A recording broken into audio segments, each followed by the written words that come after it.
Exercice 1. Alors, le document 1 présente la phylogénie de 4 groupes de vertébrés selon les deux hypothèses proposées. L'hypothèse 1, ce sont les crocodiliens qui sont les plus proches parents des oiseaux.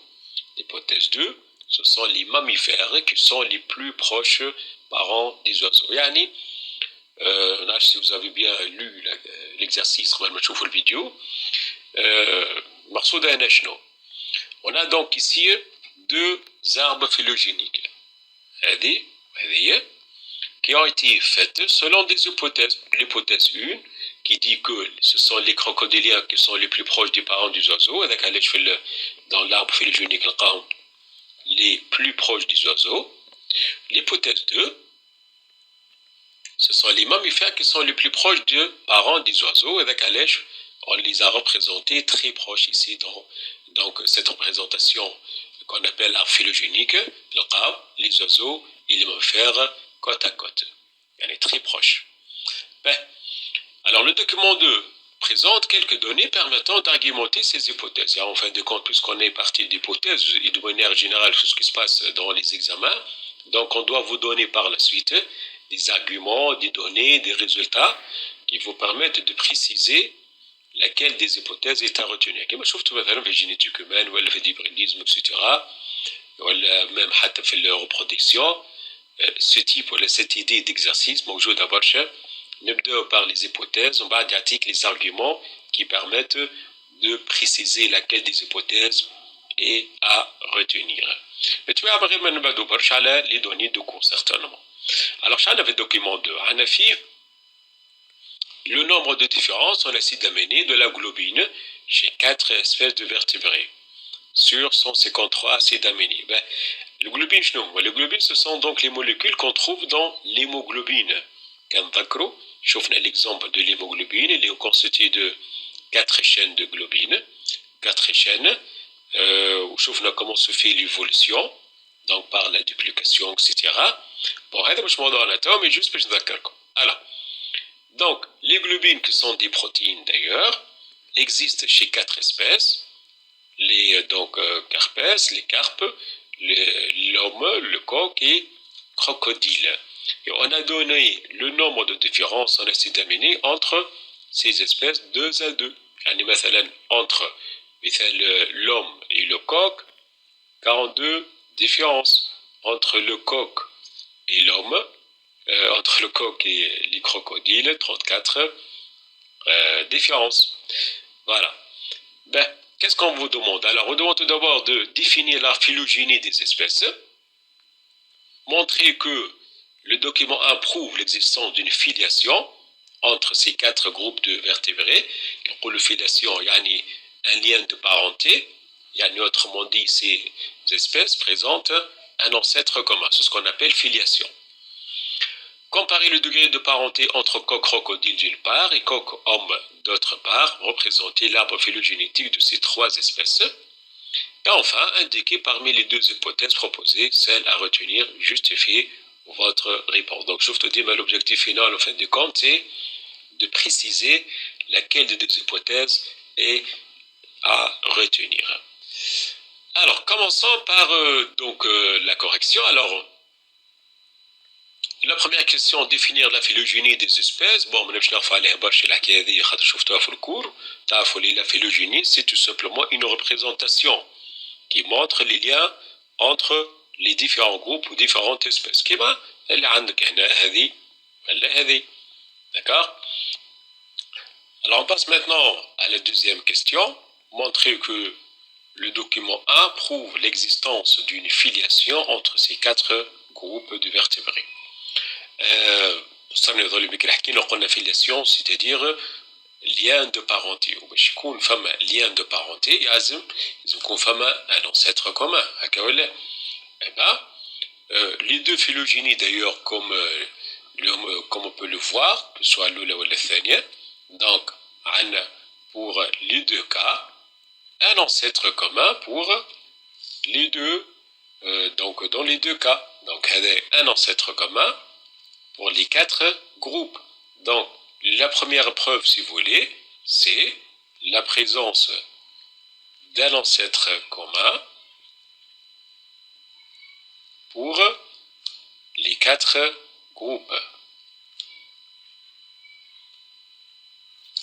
Voilà, les 4 groupes, 2, bien sûr, 2 vertébrés. Ben, deuxième argument maintenant, on voit bien, comme vous pouvez le constater, qu'il y a aussi pour ces groupes, يعني كي ناخذوا مثلا 2 groupes ولا 3 groupes, نلقاو عندهم زاد un ancêtre commun. يعني مثلا مثال les mammifères, les crocodiliens et les oiseaux. Alors, les mammifères, les crocodiliens et les oiseaux possèdent aussi un ancêtre commun. Je vous donne un autre exemple aussi. Les oiseaux et les crocodiliens possèdent aussi un ancêtre commun. بالنسبة les 3 groupes اللي كنا نحكيو عليهم توا, هذا هو l'ancêtre commun pour les 3 groupes, وهذا pour les crocodiliens et les oiseaux. Et puis à partir de donc l'arbre phylogénique. Donc les crocodiles et les oiseaux possèdent aussi un ancêtre commun. Voilà, donc ces preuves aussi, donc ces arguments permettent de dire qu'il existe un lien de parenté, ou ce qu'on appelle aussi une filiation entre ces 4 groupes. Alors on passe maintenant à la troisième question. Comparer le degré de parenté entre coq crocodile d'une part et coq homme d'autre part, représenter l'arbre phylogénétique de ces 3 espèces. Comment on va le comparer? C'est à partir de document 2. Le document 2 qui donne quoi? Qui donne le nombre de différences. Donc, le nombre de différences entre le coq et le crocodile. Alors, le coq et le crocodile, on a combien? 34 différences. Donc, entre coq et crocodile, nombre de différences égale à 34. Mais, entre maintenant le coq et l'homme, entre le coq et l'homme, nous avons 42.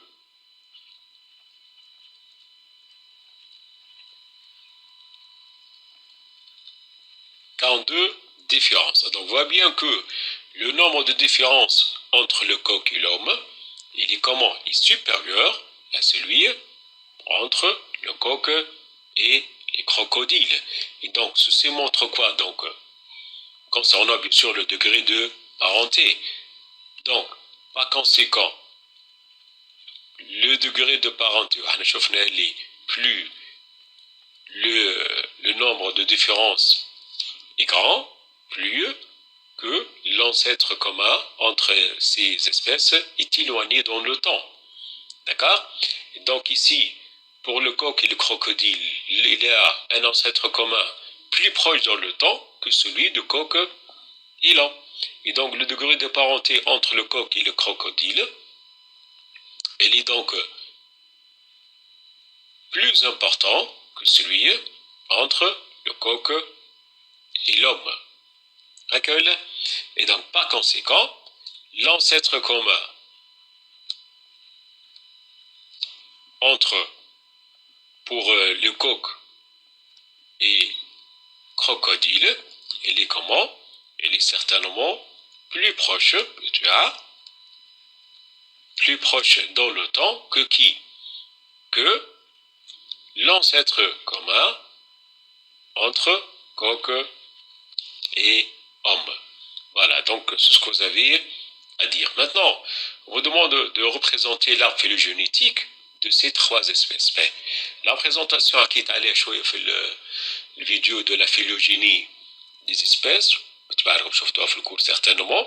أنا جيت نعطيكم un petit conseil قلتها لكم عاود نذكركم بها اللي هي bien sûr pour faire la représentation de l'arbre phylogénétique, ils ont dit par les 2 espèces qui sont très éloignées.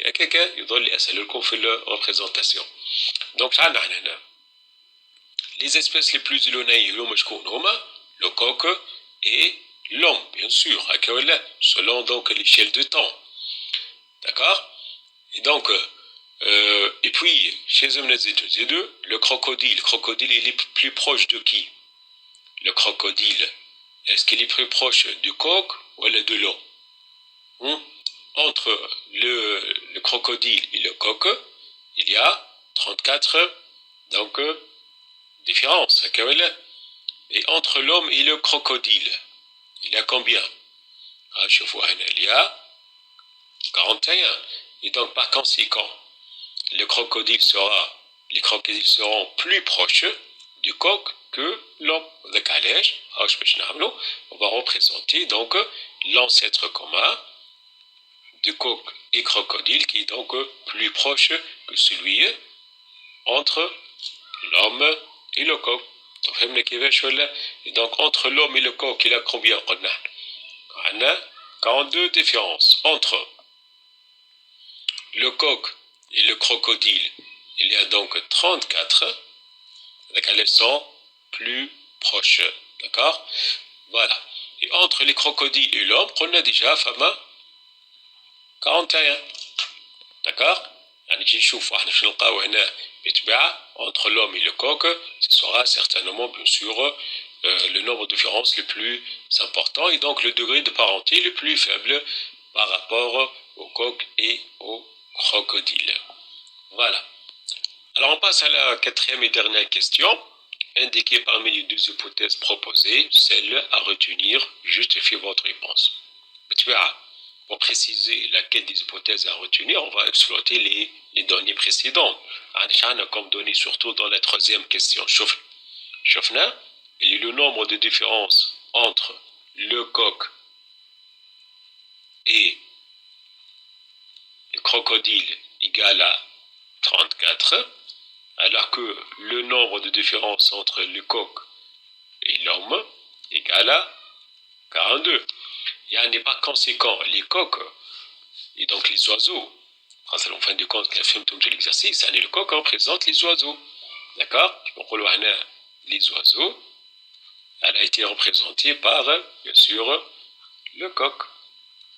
Et les mammifères, représentés par l'homme. Et donc, d'après donc ces résultats, les oiseaux, les oiseaux le coq, donc représentés par le coq en fin de compte, sont plus proches aux crocodiles que, aux hommes. Yani,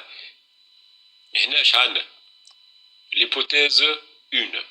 Yani, les oiseaux sont très proches crocodiliens par rapport aux mammifères, donc normalement c'est valable.